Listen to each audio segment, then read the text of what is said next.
Hey buddy, welcome back to the vlog. Some of you may recall when I first got my boat and I started renovating my boat, I've used 90% of the interior is made with recycled materials because I wanted to keep costs low. I didn't have a lot of money to spend, so I made a habit of going to see or going to visit skip bins. Wherever I saw a skip bin, I'd go and have a look inside because we chuck out an enormous amount of stuff.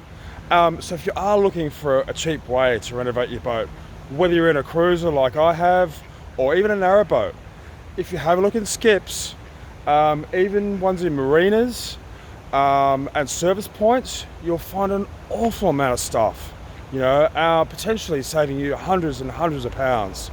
So I've done exactly the same with my exterior doors.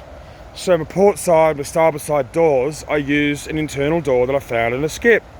Cut it in half, but this is the starboard side door. As you can see, it's now completely disintegrated. That's the foam that I had attached to it. I had to buy that, obviously, but yeah, so that's, as you can see, it's pretty much had it. So I've ended up building my own door. I had thought about buying a door, but as you can see, this is the other half to the internal door, which still is largely intact. So yeah, again, I thought about buying a door, but they're 80 or 90 quid, and I'm like, oh, I didn't really want to spend that kind of money. And of course, an exterior door, you're looking at at least a couple hundred quid, if not more, and it doesn't really serve my purpose that well. So I've made one. And of course, I've had the fun in actually making it. So I built myself a frame. It's pretty straightforward to make a frame, really. And I've filled the gaps with spray foam, expanding spray foam, and then used a serrated edge knife to trim it back so it's level with the frame. On the other side of the door, I've installed a piece of 5mm ply and then covered it back up with canvas, just so it matches the rest of the boat and doesn't look so ugly. Because I've varnished a piece of ply as well, so it's waterproof, but yeah, just covered it with canvas. So yeah, that's what I've done, because yeah, there's no way I was going to spend even 80-90 pounds for just a door, and then I've got to chop it in half anyway. So what do I do with the other half? I'd have to remake this door as well, so I didn't really want to do that. So yeah, if you are looking for a cheap way to renovate your boat, start getting in the habit of looking in skips. It's amazing what you'll find in there, it really is. I've used pallet wood as well. Pallets are everywhere, and you can see, if you look at my website, you can see my galley bench has all been made out of pallet wood. It was all free. Now, I'm not the best carpenter in the world, but I've managed, and it's held up really well. I'm really impressed with it, actually. It looks great, and very functional. And best part, it was free. So that's my doors taken care of for the winter. The other thing I just wanted to share with you was my petrol tank.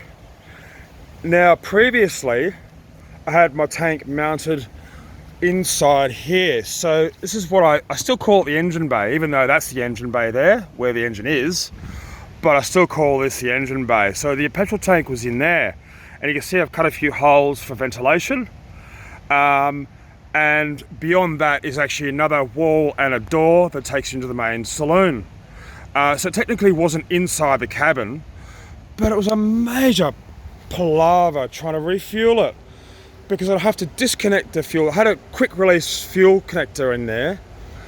I had to disconnect it, take the petrol tank out, refuel it on the towpath, and then put it back in and reconnect it. So what I've done this time is actually mounted it externally on the back deck, using some of this metal banding, which you can find in hardware stores. I think builders use it. It's really cheap, but I've just literally drilled a couple of holes into the deck, put in some silicone.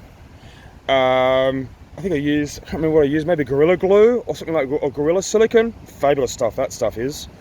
And it's secured into place. And it's fantastic.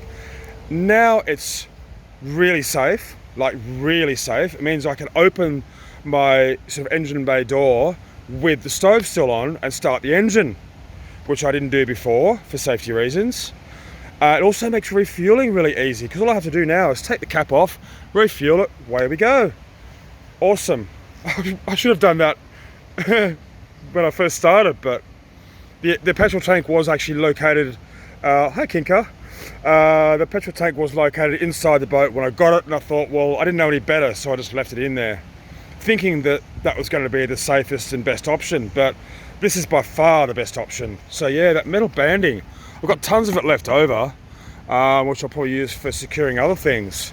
But yeah, it's just enough little gap in there that I can put my bike, my folding bike actually fits in there as well, and I can just strap it in with one of those expandable straps, hockey straps, and it fits in the locks and everything, so I'm well chuffed with that. So there you go folks, a little bit of DIY for the winter, getting ready for the winter, because it is starting to get cooler. You can feel it in the air, you know. Yeah, it's starting to get a bit chilly at night. I'll be lighting the stove. I've noticed a few other boaters as well lighting the stove, even though it's technically the end of summer. The change is coming already, so we've got a few more bits and pieces to do. That engine bay area needs proper installation. That's an area that I kind of neglected when I did the renovation originally, but as you can see, you know, it needs a bit of work. It's only got some that green stuff is floor foam. You sort of put down before you put carpet on and stuff. It is the coldest part of the boat, so it needs a bit of work done before the winter truly sets in. So that's what I'm going to be working on over the next few weeks. There you have it guys. If you've got any questions on that, please don't hesitate to send me an email. Just jump onto my website, aussieboater.co.uk, and more than happy to answer your questions. If it's a topic that I think a lot of people will find of interest, I'll probably do a vlog on it. So anyway, that's all from me. Have a great day everyone. See ya.